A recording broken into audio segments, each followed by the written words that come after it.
കേരളത്തിലെ വാഹനങ്ങളുടെ RC ബുക്കും ഡ്രൈവിംഗ് ലൈസൻസും അച്ചടി നിർത്തിവെച്ചുകൊണ്ട് വാഹന വിപണിയെ തകർച്ചയിലേക്ക് സർക്കാരും മോട്ടോർ വാഹന വകുപ്പും തള്ളിവിടുന്നുവെന്നാരോപിച്ചാണ് Kerala state used vehicle dealers and brokers association പ്രത്യക്ഷ സമരവുമായി രംഗത്തു വന്നിട്ടുള്ളത്.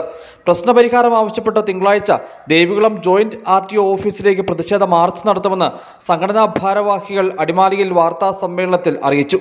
പ്രതിഷേധ സമരം സംഘടനാ ജില്ലാ പ്രസിഡന്റ് റഫീഖ് ഉടുമ്പന്നൂർ ഉദ്ഘാടനം ചെയ്യും.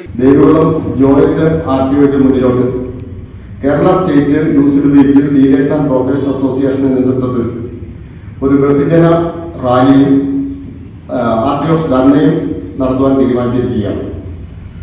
അതിന്റെ കാരണം എന്താണെന്ന് വെച്ചാൽ 2023 നവംബർ മാസം മുതൽ നിലവിൽ ഉണ്ടായിരുന്ന RC ബുക്കുകളുടെ അച്ചടി RTO ഓഫീസുകളിൽ നിന്നും പുതിയ കമ്പനിക്ക് കൊടുക്കുകയും ഈ കമ്പനിക്ക് നിലവിൽ കൊടുത്തിരിക്കുന്ന കണക്കുകൾ പ്രകാരം അവർക്ക് പൈസകൾ കൊടുക്കാതെ വരികയും 2022 ഫെബ്രുവരി മുതലാണ് ഈ ബുക്ക് കമ്പനിക്ക് അടിക്കാൻ കൊടുത്തിട്ടുള്ളത്. 2024 വരുമ്പോൾ ഏതാണ്ട് 13 കോടി രൂപയോളം ഈ കമ്പനിക്ക് ഗവൺമെന്റ് കൊടുക്കാനുണ്ടെന്നാണ് അവർ അവകാശപ്പെടുന്ന അവരുമായിട്ട് ബന്ധപ്പെട്ട് നമുക്ക് കിട്ടുന്ന നിർദ്ദേശം. കേരളത്തിലെ വാഹനങ്ങളുടെ RC ഡ്രൈവിംഗ് ലൈസൻസ് അച്ചടി നിലച്ചിട്ട് മാസങ്ങളായി. ഇത് വാഹന വിപണിയെയും ഈ മേഖലയിൽ പ്രവർത്തിക്കുന്നവരെയും പ്രതികൂലമായി ബാധിച്ചിരിക്കുന്നു.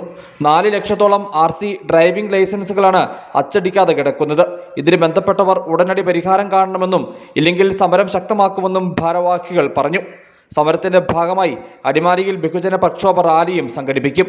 അസോസിയേഷൻ ഭാരവാഹികളായ MM നവാസ്, അസി പാറേക്കാട്ടിൽ, ജിജിൻ VJ, അബ്ദുൾ അസീസ് അമ്പഴച്ചാൽ, ചാക്കോ VJ എന്നിവർ വാർത്താ സമ്മേളനത്തിൽ പങ്കെടുത്തു. News bureau, Adimali.